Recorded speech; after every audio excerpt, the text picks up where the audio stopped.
భూముల మార్కెట్ విలువ సవరణలో భాగంగా స్టాంపులు రిజిస్ట్రేషన్ శాఖ కార్యాచరణ చేపడుతోంది.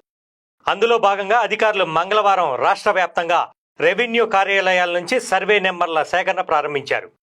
ప్రధాన రహదారుల వెంబడి అభివృద్ధి చెందిన ప్రాంతాల్లో ఉండే భూములకు సంబంధించిన సర్వే నెంబర్లు, కాలనీల వివరాలు తీస్తున్నారు.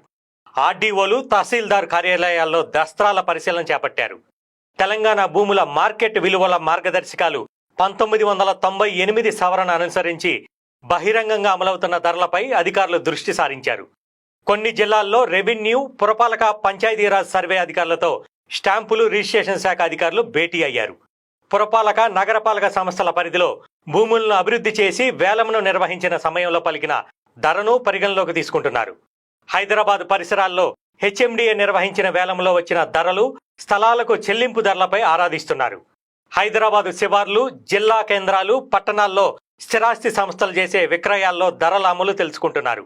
వాటి బ్రోచర్లు, ప్రకటనలో పేర్కొన్న ధరలు కూడా ఒక అంచనాకి రావడానికి దోహదపడతాయని రిజిస్ట్రేషన్ల శాఖ అధికారి ఒకరు తెలిపారు.